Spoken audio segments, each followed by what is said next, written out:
really think that we get these symptoms as messengers that something is off in our life. The physical chronic stuff, the pain, the autoimmunity, the different symptoms, maybe it's migraines or indigestion or constipation or even trouble sleeping. They're there as a sign to show us that we're not living in harmony with our true nature. And I actually think that that's their purpose, is to illustrate that to us so that we can ask ourselves the very question, like, what's going on with me? Like, why am I feeling this way? Like, I don't like this very much. And therefore, it's a kind of a pressure to look for answers. Unfortunately, the answers have been very superficial. Are you curious about discovering ways of making your life better? Then welcome to my podcast. I'm Bob Nickman, and this is The Exploding Human.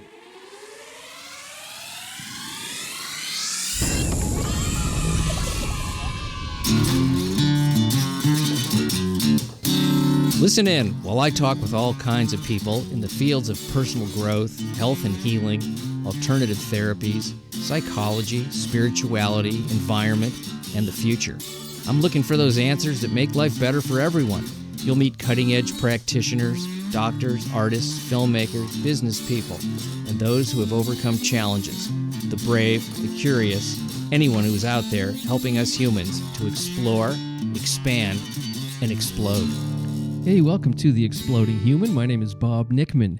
My guest today is Dr. MOSHE Daniel Block, and we're going to be talking about an innovative approach to mind-body healing called the Vis Dialogue, which he has developed over 25 years in practice. In addition to that, he is also a naturopath and has personally overcome a rare autoimmune disease. We'll be talking about that disease and the symptoms that he had and how he tried a lot of different approaches, including conventional medical approaches, natural healing, until he found that the emotional situations underneath all of that was really where the healing came from. It is a fascinating talk and a very innovative approach to health and healing, particularly when it comes to chronic disease and autoimmune diseases. So let's get started. This is Dr. MOSHE Daniel Block. It's great to see you. Glad you're on the show. I'm going to say it again, MOSHE. Beautiful. Like top marks for pronouncing my weird name. Thank you. Well, I love that name. It's, it's biblical. Why not? Right. Well, I'm glad you're here, and we're going to talk all kinds of things about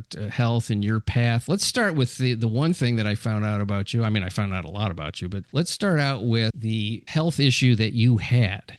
Because what I find on this show a lot is the people who had to help themselves then became healers for other people, and I think that's probably the case for you. Yeah. And I think those are the best healers myself. I mean, it's I think so. You have, your own desperation led you to something, which is fantastic. So let's start with that, and then we'll go from there. Why not? Yeah, I agree with you. There's a Hebrew expression that goes, "Rofeh tov holech legehenom," which means a good doctor goes through hell. And I think it's true, like until we really can have a feeling for what it's like to suffer with illness. I mean, we can intellectually help people, but to really connect and know the suffering that people can have with their illnesses, it takes a little bit of suffering in oneself, I'd say. And so I had a nice dose of that when I was, it was 1995. 95, well, it's going to be 30 years. I was diagnosed with myasthenia gravis, which is a rare autoimmune disease where the immune system sort of like inhabit all over the neuromuscular junction and cause paralysis. And I had a pretty severe case, chewing and swallowing, droopy eyelids, could barely get out of a chair.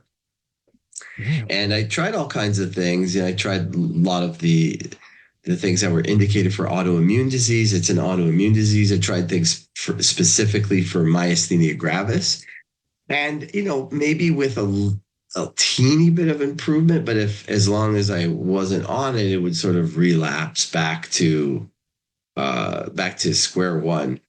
So I finally did this. I went to the Options Institute. That's Barry Neal Kaufman and Samaria Kaufman's institution where they work with autistic kids. Their kids were, their child was autistic in the 70s, and they had a miraculous turnaround of their autistic child. He ended up being like brilliant, near genius IQ.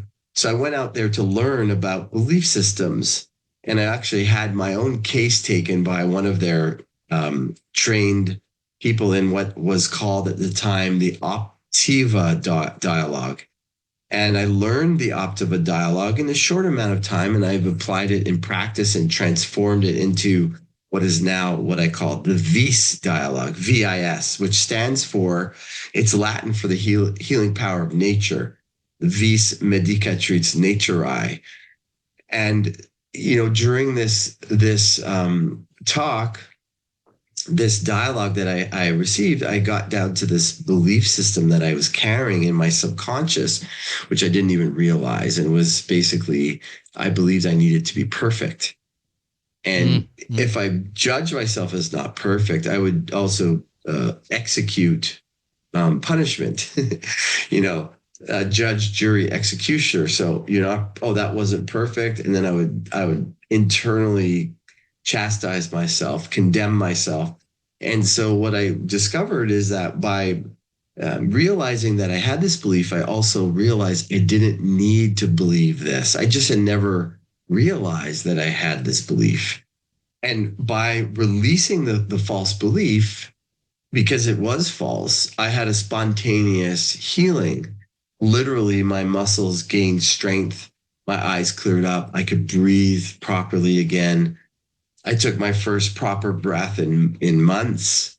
And it was a true, powerful experience where I got to realize that my body was reflecting what I was doing to myself internally, mentally, emotionally. So I was beating myself up, attacking myself for not being perfect. And my immune system was doing the very same thing, attacking myself. And in most of my cases that I work with, I see this pattern of, turning negative energies, anger, guilt, shame, criticism against the person in autoimmune disease. So it was a very powerful experience that I'll never forget. And it's really been a guiding light in my work with my patients and also in my teaching, because I train practitioners how to do the Vis Dialogue as well. That is a really powerful thing. I'm a very strong believer in that everything begins with a thought. You can't, nothing happens without you thinking about it first in some way, whether it's overt or covert or silent or whatever. And I always wonder what, as I've sort of examined my own beliefs over the years, and some of them were incredibly false, comically so. Sure. And I actually wrote, this is a thing that I've talked about a little bit on the show, but what I did was and I had some help with this, but I wrote down what I believed about all the different categories of my life and other people's lives and the world. What do I believe? I'll just pick an easy one. What do I believe about money? That's an easy one. A lot of people believe, there's so many terrible people that are rich that the only way to get money is you got to be a terrible person. I don't want to be a terrible person. Therefore, I'm going to be poor. Yeah. Something like that. That's a good one. And also just the expression itself, filthy rich, right? Filthy. Yeah. Yeah, you never hear about the clean rich, do you? That's right. And the immaculate clean. Rich. There you go. So how did, this is fascinating to me, and you don't have to get into every detail of this, but how did you get help in discovering this, that you didn't even know you had this belief? One is, where did it come from? And two is, how did you discover it? And then how did you get rid of that anchor? Very good question. So, the way it kind of came from family, one of my parents is typically this way, perfectionistic and, very hard on herself. And so I kind of, osmotically absorbed it and was just replaying that pattern in my own life without recognizing it. And then actually, when I work with people, some people, as I was capable in this moment, but there have been other moments in my life when I wasn't capable. I was capable of immediately releasing the false belief system, like just annihilating it like a puff of smoke. And that's not the majority of the time that I'll see people able to do that. More often than not, a person will recognize the belief and then have a sort of like a war of attrition with it, where it's back and forthing with it. They'll recognize it, but it will still be niggling at them and bothering them, and then they'll be trying to release it. And there's many steps in that process, and it's different for everybody. But for me, I just recognized the belief. I was able to release it, and perhaps that particular belief was such a powerful thing. I don't think it ever had as much of a hold ever again on me. But I have since, excavated deeper into my subconscious to discover other beliefs that are lurking there. And so, I mean, with a person who has a false belief, first of all, the first step is in the intellectual recognition that is false.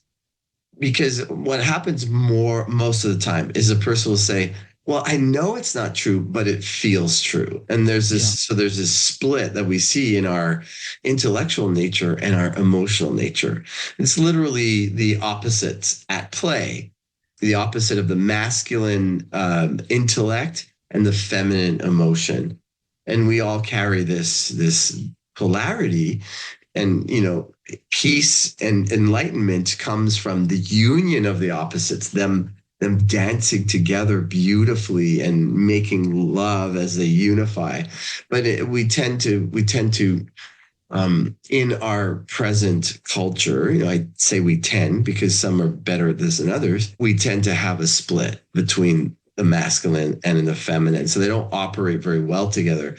So the intellect could be aware, okay, the belief that I'm not good enough, I know it's not true, but it feels true. So that's where the deep work has to come in, is identifying all the little things that the person has become attached to around the belief, because it's usually not one. It could be one major thing, but there's all kinds of little, what I call tendrils, that hold that in place. So the belief, the core belief, and then all the little things that support it. I learned this from my mom or my dad, and I don't have a very close relationship with them. So the belief itself is a way of me identifying with my parents and keeping me closer to them. That's an example of a tendril or a reason that holds a false belief in place, right? So you can imagine all the possible ones there. Some people don't want to let go of their beliefs because they're afraid of change. The unknown is very terrifying. And it does come into play. It's not the core belief itself, but it's this adjunctive feature in their lives that supports the holding on to the belief. Some people hold on to the belief because they're angry at somebody that wounded them. And if they let go of the belief, they are by consequence forgiving that person in a way, saying, okay, I don't need this anger anymore. If I let go of the belief, I'm saying that how you treated me is okay. And I don't want to do that. So I'll hold on to the belief, even though it's affecting my entire life and wounding me. So this is another example of somewhere that we have to go together to work through the issues around the belief, supporting the belief. You're really dealing a lot with what, a psychologist or a psychiatrist or a mental health therapist, but it's not that.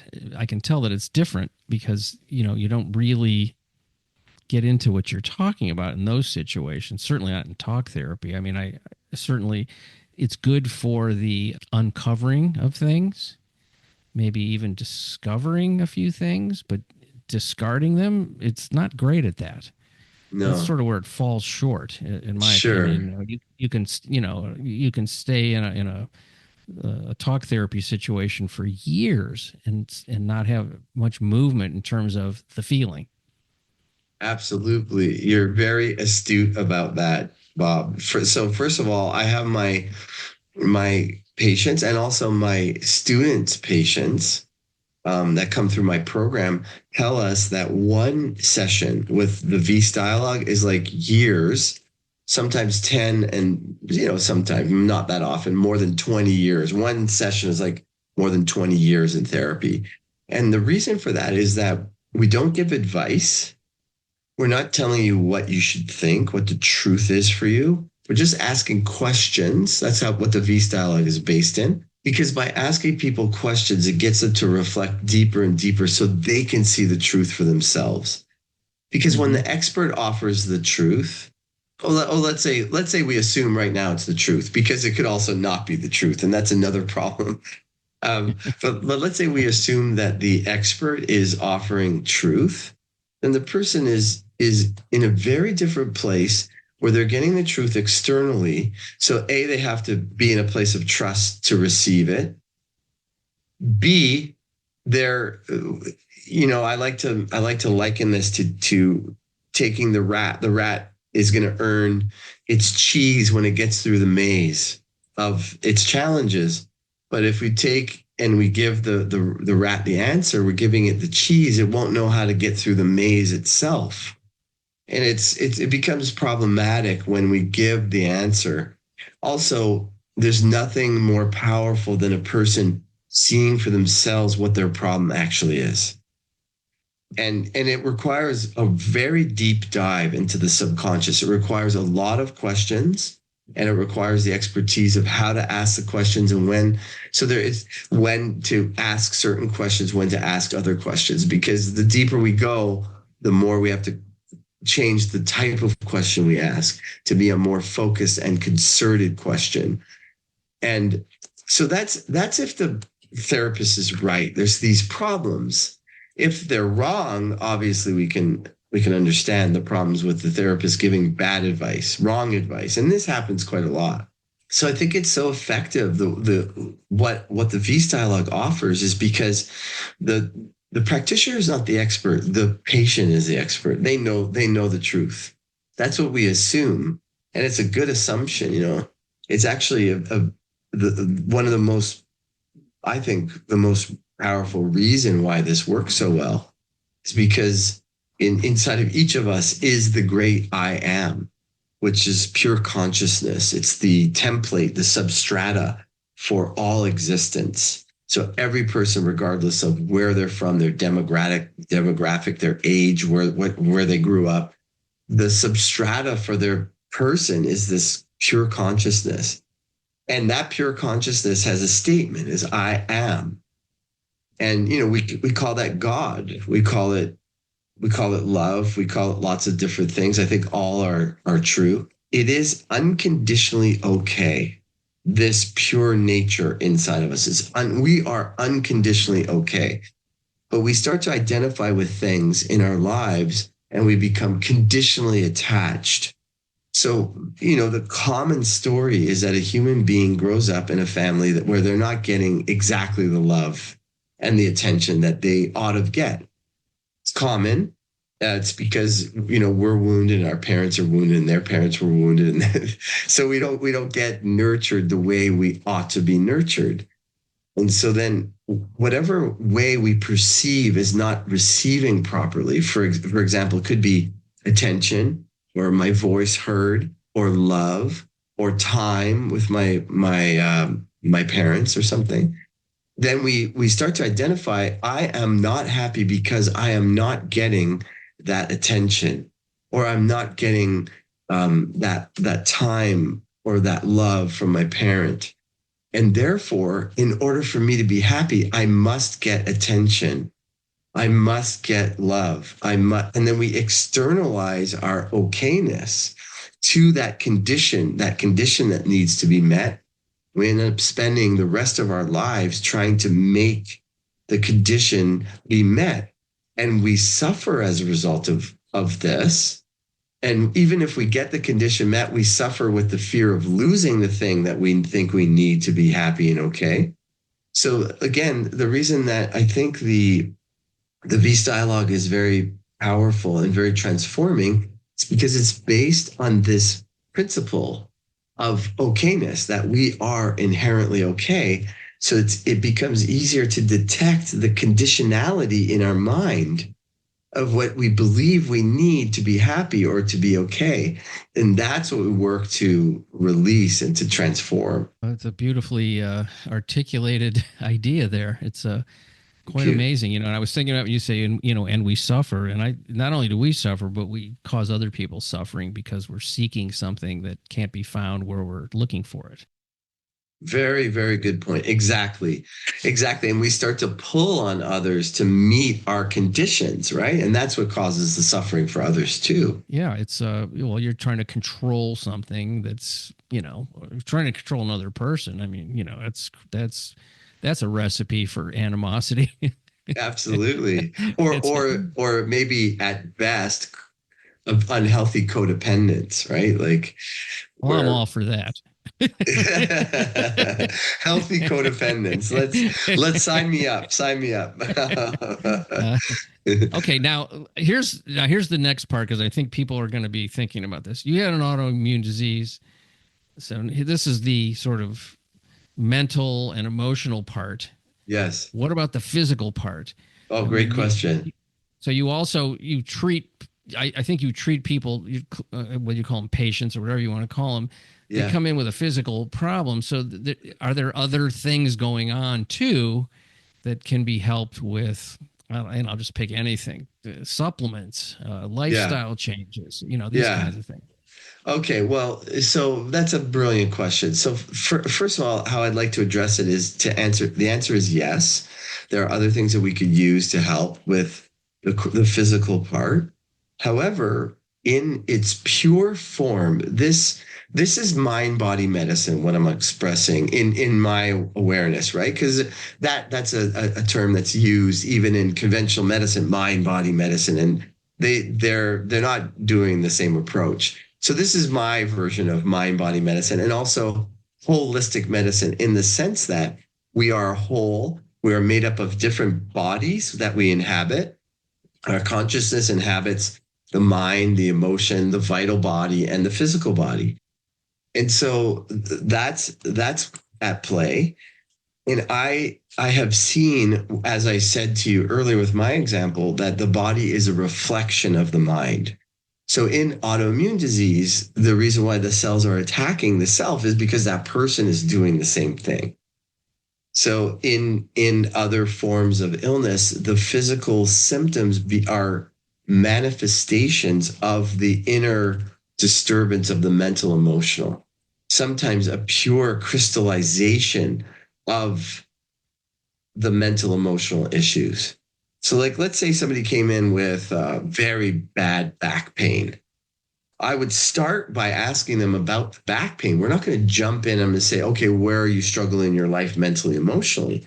I'm going to actually start with the back pain. Oh, it's really, really painful. It's so tight. And then eventually questions will evolve to ask about, well, how does it affect your life? Well, I can't go out with friends. I can't play soccer. I can't sit at my desk at work. I can't carry the baby.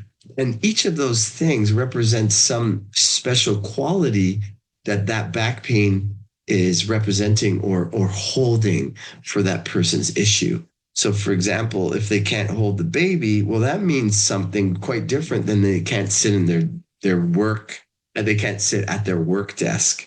Well, they hate their job, but they're afraid to leave because they're afraid of money. And their boss dominates them, and that reminds them of their father or their mother, right? Or the responsibility of having a child is weighing on them, and they think they're going to mess it up. They're afraid. And so where it affects them the most is where it's come into their life through having a child. So therefore they can't hold the child. So the physical is a reflection of the mental emotional. And there are certain Eastern traditions perhaps, or different cosmologies that acknowledge that, but we have yet to fully embrace that in our conventionally medically dominated mindset in the West. But I think that in time, as we evolve and we recognize who we are better, and we realize the depth of and the power of our mind, and also pure consciousness, how it plays it, what it is, who we are, then our medicine will evolve to just recognize as matter of fact that the chronic physical disease, chronic, okay, it's different from acute. I'll talk about that in a sec. But Okay, when we have a great. chronic illness, then it's normally, and not always, there are exceptions to the rule, but normally it's because of a mental emotional issue. There are certain situations where a chronic illness can come to be because of an extremely bad environmental situation. Very serious heavy metal toxicity, heavy laden with EMF, toxicity. Yeah, stuff like that. I still think, if I had a person, and I have had people I've worked with, there is still a mental emotional component to that, but the toxic level, the toxic load is so strong that we have to address it to remove that factor, or the person is not going to recover very easily or very well. So yeah, your question is very good. When I teach my course, I always get this. I have a tug of war with my students. They don't want to give up like the idea that you have to support the body, and I don't force them to, but I do like to reserve supplementation and herbal medicine and nutrition as nutritional support and not the remedy of the symptoms. They don't teach that in medical school. That's just not there. No. That would be considered like, what are you talking about? That's, it is a model almost like construction. Here's the defective thing. We either cut it out or treat it with a pill, or we do something. We do something. You don't do it. We do it for you, to you. Exactly. Your help a little bit. But you're talking about something that is profoundly different than anything that the conventional medical school would even begin to talk about. And even naturopathic colleges and functional medicine docs, because there's this evolution towards functional medicine in the conventional model and also in the naturopathic model. And there's still this idea of like working at the material level to address material disease. Yeah. So the disease is at the material level, and also is the treatment. And so there's this expression in conventional medicine, a pill for every ill. Well, I came up with the expression, a supplement for every ailment, because that's it's just the same model, but just shifted towards, I would say it's the lesser of two evils. It's shifted towards less toxic supplements versus like very high concentrated pharmacologically acting drugs, that have isolates from a plant versus like the whole plant itself, or just like supplements that are more gentle than those big pharma agent things that we use. Yeah, I mean, I know for me that I try to eat really healthy and I take supplements because I don't think the soil probably has a lot of great stuff left in it, so yeah, I do that. I don't have a chronic condition like that. But that's good practice though, Bob. Like I think everybody should eat healthy. And I think everyone could take supplements to, again, as a supportive nutritional factor, like you're talking about the soil being depleted. I think that is true in many cases. I don't think it's as serious as what people claim. Or let me rephrase that. I think it is recovering in some ways. Like when you buy organic, some organic farms understand how to replenish the soil, and they're doing so, right? But what I want to share about de-emphasizing nutrition is that when we don't so we have this conventional model, and a lot of people are leaving the conventional model, and then they come into this alternative model, and it's like, well, nutrition becomes very, very important, because when a person doesn't know how to work through the mental, emotional level for the physical stuff. And that's most people. So nutrition is very important, because they don't have other tools in their toolbox. But when a person sees the power and works with their clients/patients through the mental, letting go of false belief systems, by helping them move the attached emotion, then they see the power and the importance of nutrition becomes downgraded. I'm not saying it's not important. I'm just saying it's not as important. And I think it's lovely to eat well. You feel great. Yeah, you feel better. But you feel better. You feel better. But when working with chronic disease, the nutrition is a supportive from the way I work, right? The nutrition is supportive and not the central mover and shaker of health. Okay, now here's a common, would you call this a chronic disease? Would you call diabetes a chronic disease? Yeah, type 1 or type 2. Type 2 you're probably talking about, right? Yeah, well, the one that's super common. Yeah, that like 50% of Americans have. Yeah, that's a problem of lifestyle for sure. In many ways, it's a lifestyle disease. Yeah.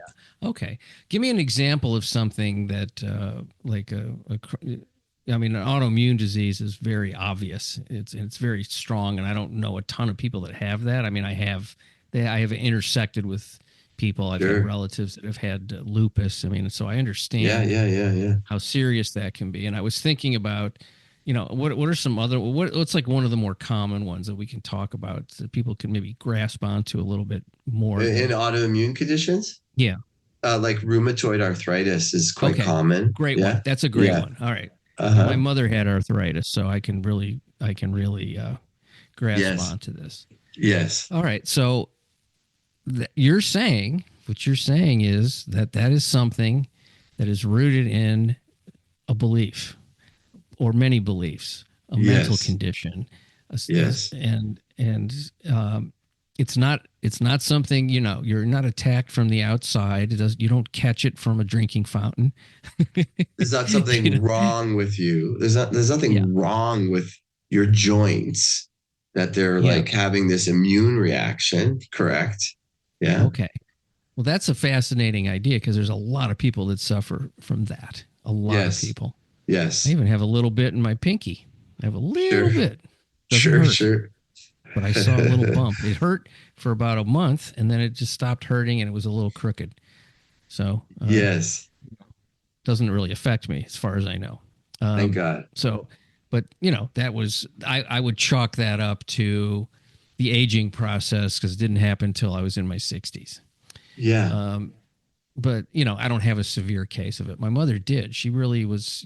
She wasn't like wheelchair or anything like that, but she really was in a lot of pain in her hands, and she had rheumatoid arthritis. She had rheumatoid arthritis. I guess so. Yeah, sure.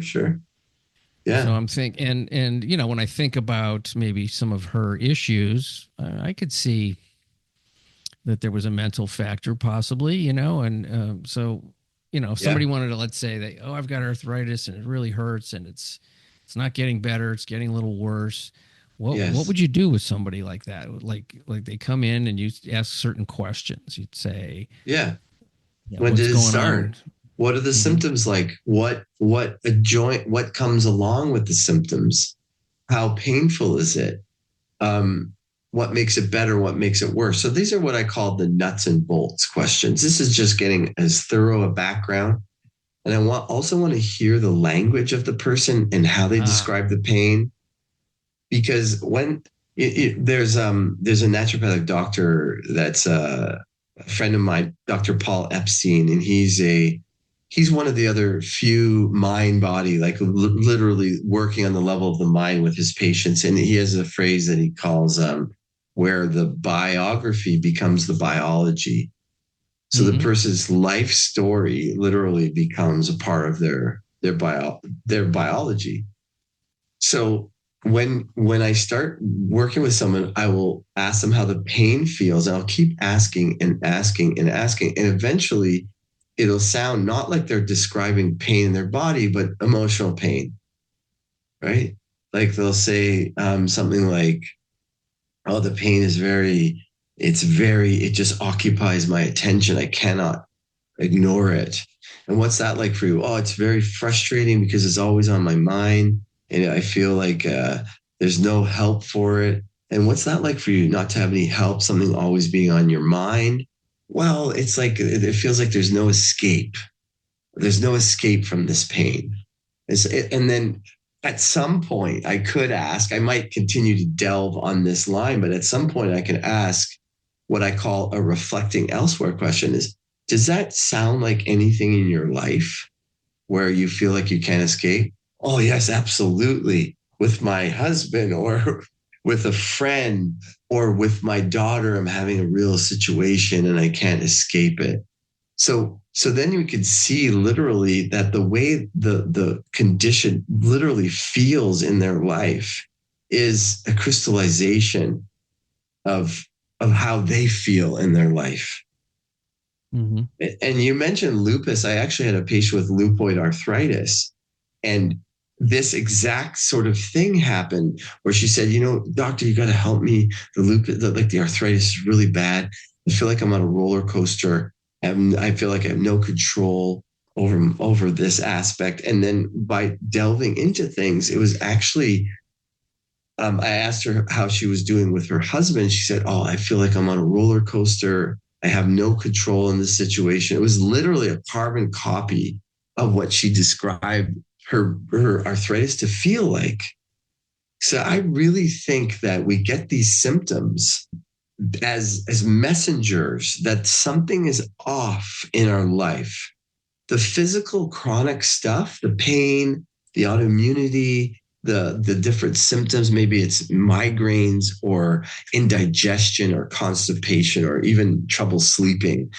They're there as a sign to show us that we're not living in harmony with our true nature. And I actually think that that's their purpose, is to illustrate that to us so that we can ask ourselves the very question, like, what's going on with me? Like, why am I feeling this way? Like, I don't like this very much. And therefore, it's a kind of a pressure to look for answers. Unfortunately, the answers have been very superficial in the conventional model, very superficial answers, and not even truthful, not very deep whatsoever. But if a person is willing to ask themselves the question, what's going on with me? Like, what is this condition I have about? They're going in the right direction there. That's its purpose. It's a messenger. That's a great thought there, that it's not a bad thing that's happening to you. It's a message that you're getting to take a look at something else. And I was particularly intrigued with the fact that you said sleep. I know so many people who have sleep issues. So many people. Yes. I can't even believe it. A lot of people don't tell you about it until you get to know them a little bit. But then you like, oh yeah, I have insomnia. I go to sleep and it's real great. And then I wake up at 2 or 3 in the morning and I can't get back to sleep. Right. Or I sleep at a level that's very light. I never get deep. And so or they can't fall asleep. That's another issue. That's another one. Yeah. Sleep is. Oh, sorry. Did you want to finish your thought there? No, go ahead. No. Okay, sure. Thanks, Bob. Yeah. So sleep definitely has a mental emotional component. I would be curious just to check the boxes and make sure there's not certain, low hanging fruit that we could do for sleep. Because some people don't realize that it's not a good idea to have your cell phone on all night next to your head. Or even if you have like cordless phones, they also give a lot of radiation, a lot of EMFs. We have brought so many EMFs and radiation, so much radiation in our lives with our cell phone towers. Now we got 5G, which is very disturbing for sleep. There's also, if somebody's sleeping close to their communicating meter, their electrical meter, that's also could be stimulating their nervous system.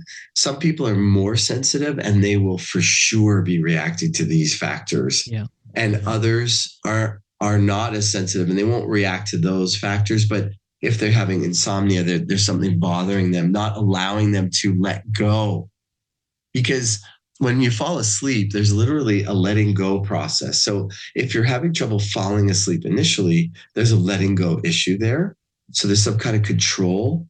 And this is a reflection of that control. Like I'm not willing to let go of something.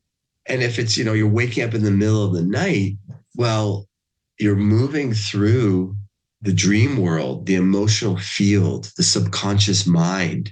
You're encountering a pocket of energy which needs to be resolved. So it's waking the person up. And there's different possibilities there at different times of the day. It could be happening because it corresponds to the different energy systems in acupuncture, like the internal organs and stuff like that. But certainly sleep is a very interesting thing to dialogue with someone. And I enjoy it, actually. I think it's one of my favorite subjects to work with. It's really sleep cool. issues. It's one of my favorite activities is sleep, and I do call it an activity. There's this book. I think it's by Miyamoto Musashi, who's one of the most famous samurai of all time. He wrote a book. I forget the title, but basically he said, it's very important for a person to do what they love, and you shouldn't tell that to children, because children need to go through certain maturation until they know what's good from what's not good and all that stuff. He says, for me personally, I love to sleep, and I plan on confining myself to my bed chambers for the rest of my days and sleeping away the rest of my life. So this is like world famous samurai saying how much he loves sleeping. But here's something people don't realize. They drink coffee, and the caffeine could be a factor in keeping them up. So you'd say, okay, well, just come off of caffeine. But then they say, yeah, but then I don't have any energy. So it's the caffeine is an exciting problem, but it's not the deepest cause of the problem, which is an energy problem. And that has to do with, the false belief about themselves. And then for example, maybe the person's saying, I'm not good enough. So then they run around doing all these things for people to compensate for feeling like they're not good enough, and they're exhausting themselves and they have no energy. So then they need coffee, and the coffee is keeping them awake at night, which further exhausts themselves. And it becomes like this vicious cycle. So that's a common example that I would you might also see. think even if you took coffee out of the equation, if you're running around doing for, trying to, be good enough, Yeah. Yes, it's exhausting, but then when it doesn't really fix whatever the reason is that you feel you have a need to do that, that's going to agitate you when you lay down and try to go to sleep, because it's an unsatisfied thing that you've been trying to do. And so you're going to be agitated, even if your body is exhausted. Right. You're emotionally, mentally, you're going to be, like, oh, that didn't fix it. Right. Did it all day. I'm so tired, but it's, I'm still in some state of disturbance. Exactly. Good point. Yeah. Did I say something wrong to my friend? Are they not going to like me now? Did I say that? Did they think I was mad at them? Did they, like, the mind is not settling into peace, right? Yeah, absolutely. Totally. Running the day's activities of where you may have made a mistake. Yeah. And then I always sort of follow those things when it's like, well, so what if you did slight somebody, you didn't realize it? Okay, so now what happens? Well, they're not going to like me. Yeah. What happens if they don't like you? Well, they're not going to want to be my friend, and then I'll feel bad, and then other people won't want to be my friend. And then I won't be able to get a job, and I'll die broken alone. Exactly. It's called arrow down. Like you're going down to the worst case scenario. Right. It always comes to that. I'm going to be alone, And I like to add broke because it makes it even a little bit sadder. And then I'm going to die in that state. Now, Interestingly enough, I don't stop at death in my practice. So many practitioners will just say, okay, well, that's the end of the line. Like the person's going to die. Well, we understand that they're afraid of dying, but I'll say I won't stop there, because death itself, the fear of death, is not a fear of something. It's a fear of the thing that they will lose control over. See? So if someone says I'm afraid of death, they're not really afraid of death. That's just a catch-all fear. They could be afraid of people, they'll be forgotten because they're busy running around trying to, like, maybe pee on every post in the neighborhood, like the neighborhood dogs, to mark their territory, to make sure that their ego is seen, which is a compensation for feeling like they were small and unimportant to their parents or to their siblings or something. It's often from childhood. So the fear of death could also be. I had a case of a woman who was afraid of going to her son's wedding in California because she was afraid of earthquakes, that she would die. When we went into it, her fear, it wasn't really of the earthquake. I mean, nobody wants to experience a life-changing earthquake, but it wasn't really of death. It was that she would disappear because that's how she felt already in her life. Oh, right? Yeah. Powerful stuff. So when we worked through this with her, she totally let go and went to her son's wedding, danced like crazy, not a bit of fear. So it was just putting her finger on what she was actually afraid. It was disappearing. And that's what she already felt, like she didn't exist to people. She was invisible. Yeah. So we worked through that issue. It's cool. You know, I had this conversation with my dad when he was toward the end of his life. And he said, we were talking about dying. And he said, well, I'm not afraid to be dead. He goes, I'm afraid of the process. I go, what part? And he goes, I think it's going to hurt. That was his fear. He goes, I think it's gonna, and he really held on longer than he really wanted to. Because he said, I want to be out. He had a lot of things wrong with him. And I said, well, does it hurt now? And he goes, no. And I go, well, so nothing has hurt up till now, you know, and so what makes you think that the actual passing of from this to that, whatever that is, what makes you think that's going to hurt? Where did, you know, he goes, I don't know. I just, yeah, it's a good question. You asked. No, I didn't know either. I mean, I wasn't trying to do psychology. I was just curious to see how his mind worked when it came to that. It was and by the way, he had a very peaceful passing. Well, thank God. That's beautiful. I'd say a lot of people do. And, you know, I've recently been, I listened recently to this incredible interview of a near-death experience, you know, a man who had a near-death experience.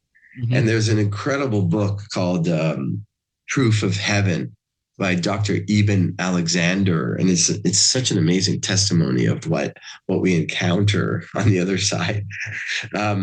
You know, some people do encounter some of their fears in the form that they're afraid of, but it's a projection of their own fear. It's not like the universe is that way. It's just they're encountering the clouds of their fear and their projections and their illusions.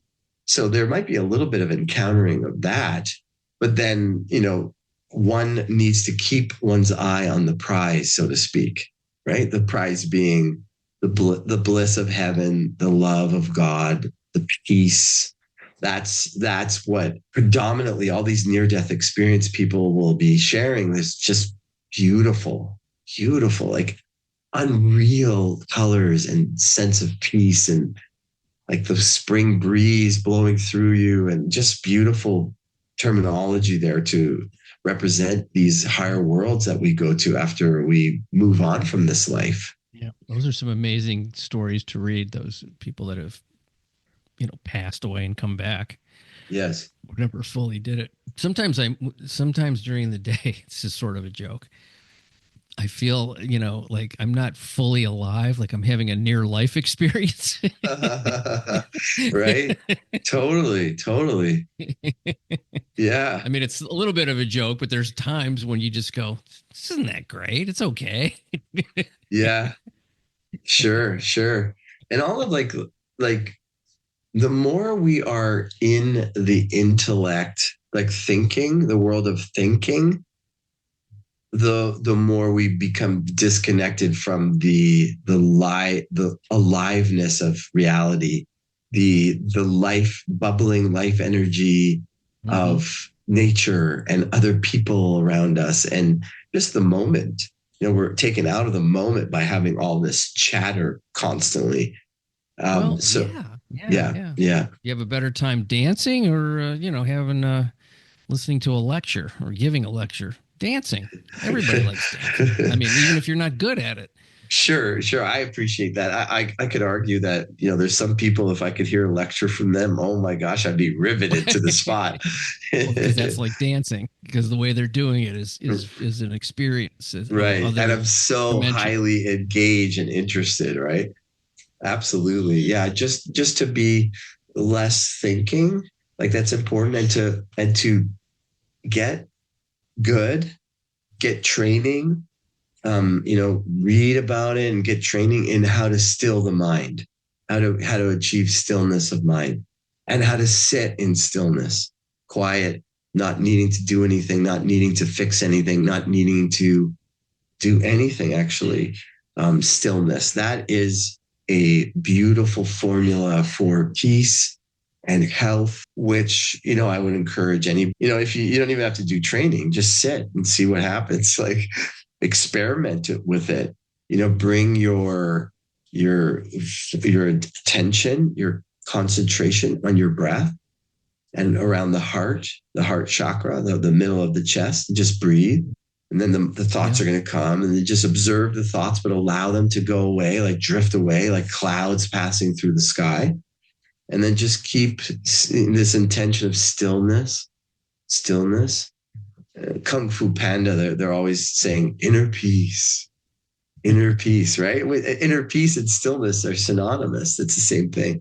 Oh, about an hour before we did this, I went outside and I sat in a chair and I just let the sun hit my face, and I was listening to, the whatever sort of nature sounds I could hear. I had some birds and a few things, and I could hear leaves, and I was like, "This is so great," and I'm not accomplishing anything. Yeah. Shame on me, right? Right. Our that culture, Western idea of like you've got to constantly accomplish, or that's you're, it. you're striving. You're striving. Your All day value. long. That's a belief. That is actually a strong belief that a lot of people have. That my value comes from Yes. XYZ versus I have inherent value of just being a living human being, a child of God, being here on earth. The inherent value versus the earned or the accomplished value. So that's a big one. I can totally see that, because it's so encouraged. The other way is not. It's like when you go to school, they don't say, okay, everybody just sit, enjoy being. It's Enjoy like, being take you. out your pencil. Yeah, exactly. And it's emphasized that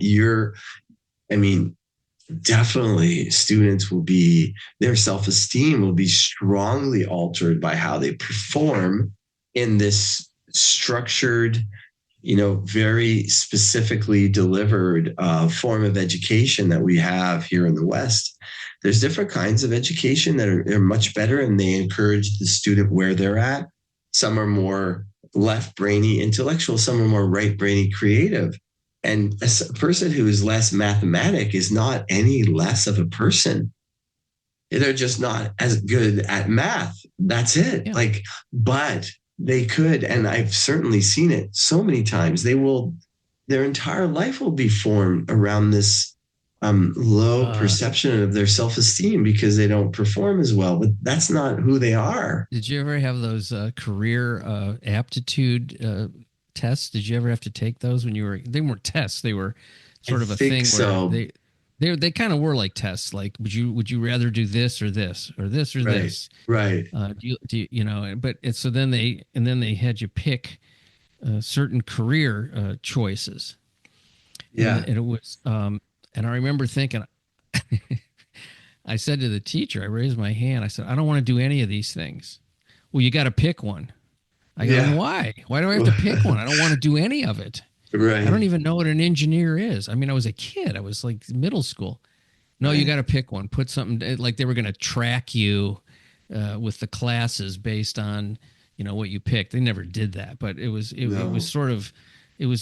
And I remember feeling like just twisted up inside, like trying to be forced into something that I didn't even understand what it was. And I wound up not doing any of the things. I didn't, any of those choices, none of it ever happened. It wasn't who I was. But yeah, it's just Ugh. You're not a bee. You're not a bee in a hive. There isn't a prescribed number of roles in the beehive that you must do. And you're so young. Like, let kids be kids and let them play and let them worry about their careers much later when it's time and they start to naturally gravitate towards certain things and demonstrate certain abilities and gifts. Then you can see what that person might, at least for that given portion of their time. It doesn't mean that that's forever either. They might do it for 10, 15 years and then switch entirely into something else. Why not? When I think about these things, and you sort of mentioned it, some of the things you were talking about, what is the thing that's driving human beings to do this type of limiting behavior? And it's fear. It's some kind of fear, and it's their fear, and it's the fear that they're putting on these other people to fit into something. And what will happen if the guy doesn't pick one of the categories? He checks the other box. I wish they had that one. Other with the best subcategories ever. But then, you get the feeling they're afraid that people will do what I did. I don't want to do any of this. Society falls apart. There's chaos and everybody dies. Yeah, exactly. This is such a fun conversation. I could talk to you for years. Thank you. I agree. I'm enjoying it a lot. Let's talk about like contacting you and maybe doing this work if someone's interested in becoming a student or somebody that wants to work with you or one of your students. How does that go? Absolutely. Yeah. Thank you, Bob, for that. I appreciate that. So if you want to be a student, then the best way to reach me, I'll give the simple website first, which is Dr. Moshe MOSHE.com. You can contact me through there, and you could basically tell me which of your interests you have, whether you want to be a student or you'd like to work with me for your own personal issues or health or chronic illness, whatever. And just FYI, you could do both. You could learn this process and how to help others, and you also get 6 sessions, which is also what my health programs offers, 6 sessions. You could get the 6 sessions in the actual training for how you could do it and help others as well. So you're getting like a twofer, in the training program. You get your own personal health, and that's very essential to being able to help others, is to get what I call Vis Dialogue ready. It doesn't mean you're perfect, but you have a handle on your issues so that when you're working with someone at this deep level, your issues are not, taking control of you and making you unable to help someone. So that's an important factor. I was going to say, like, wouldn't a student need to, or wouldn't it be ideal to be able to do both? That's what I was thinking. Yes. As you were telling me that right before you said that, I was like, well, I would want to do both. That would make the most sense to me because, obviously we've all got limitations, are not the way we all, we're always trying to improve. At least I am. I'm trying to figure out how to not figure it out. I'm trying to, live in a way that I'm less burdened by things from, the way I think. Yeah, absolutely. Good call. And if you want to take a look, you want to peruse my website where I offer the training. It's holistic with an H, not W, holistic-counseling with one L.ca. And that's also the title of my book, Holistic Counseling, introducing the Vis Dialogue. So you can also find me that way. And a lot of people benefit from reading the book. They say it's life-changing, and they can have healing experiences by reading the book, just by starting to look within and ask themselves the questions that the book helps them understand. So that's a great option too. How long of a process is the teaching? It's a year. It's a year long. There's 3 courses. 2 are in person. 1 is online at your own leisure.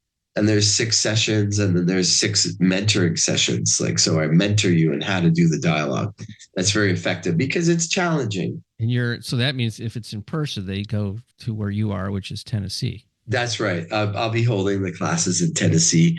I was going to hold the class in Asheville, but it just got so hammered by the hurricane that we had to change I changed the venue. So the next program is starting March 7th to the 9th. So you could sign up anytime between now and then. Although we do have some like early bird stuff going on. So, can take advantage of some savings there. Wow, what a fascinating talk. I didn't really know where this was going to go. And like I said in the beginning, before we started, I always like to see what happens because I don't like to be too rigid about this. And so we went to some great places. I really appreciate your time and certainly your insights. Fantastic. Well, my pleasure. And I really appreciate how you held space in our discussion. I think you did a fantastic job with that. And I appreciate you and giving me a chance to share. I'm sharing my passion and, help my wish to help people. So I appreciate that. Thank you very much, Bob. Thank you. Have a beautiful evening. Much appreciation for you folks listening to The Exploding Human. The website is theexplodinghuman.com. There's a YouTube channel where you can also listen. That is The Exploding Human with Bob Nickman. Once again, I want to thank Dr. MOSHE Daniel Block for being on the show. Have a fantastic day. Thank you.